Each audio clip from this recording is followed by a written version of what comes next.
राजस्थान के घने जंगलों और घुमावदार नदियों के बीच बसे छोटे से गांव वारणपुर में एक प्राचीन बरगद का पेड़ था।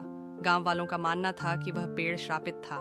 रात होते ही उसकी शाखाओं से अजीब फुसफुसाहटें सुनाई देती थीं और जो भी शाम के बाद उसके पास जाता वह कभी लौट कर नहीं आता।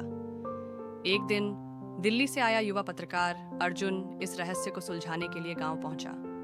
उसने उन रहस्यमयी गुमशुदगियों और अजीब आवाजों के बारे में सुना था और सच्चाई जानने के लिए बेचैन था। गांव वालों की चेतावनी को नजरअंदाज करते हुए उसने बरगद के पास अपनी तंबू लगा ली, कैमरा और नोटबुक लेकर। सूरज ढलते ही माहौल भारी हो गया। पत्तियां सरसराने लगीं जबकि हवा नहीं थी। फिर फुसफुसाहटें शुरू हुईं, धीमी फिर तेज, करुण पुकार, टूटी फूटी बातें, मदद की गुहार। अर्जुन का दिल तेजी से धड़कने लगा।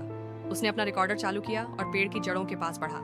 अचानक ठंडी हवा का एक झोंका आया जिसमें गीली मिट्टी और सड़न की गंध थी। आवाजें और बेचैन हो गईं। अर्जुन को मिट्टी में कुछ आधा दबा हुआ दिखा, एक पुराना लॉकेट। उसने उसे खोला और चौंक गया। अंदर एक धुंधली सी तस्वीर थी, एक युवा लड़की की जिसकी आंखों में अजीब सा दर्द था। तभी अंधेरे में से एक परछाई उभरी, एक कमजोर बूढ़ी औरत जिसकी आंखें गहरी थीं। तुम्हें यहाँ नहीं आना चाहिए था, वह कांपती आवाज में बोली। ये कौन है? अर्जुन ने लॉकेट दिखाते हुए पूछा। बूढ़ी औरत की आंखों में आंसू आ गए। मेरी बेटी मीरा 20 साल पहले इसी पेड़ के पास लापता हो गई थी। सच्चाई जानने के लिए अर्जुन ने और खुदाई की और जो सामने आया वह रोंगटे खड़े कर देने वाला था।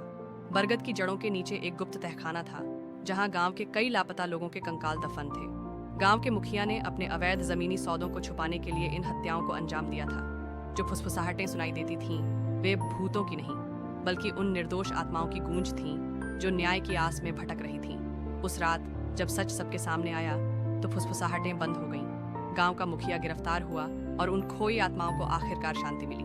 लेकिन बरगद का पेड़ वहीं खड़ा रहा, खामोश, पर अपने भीतर वह अंधकारमय अतीत समेटे हुए।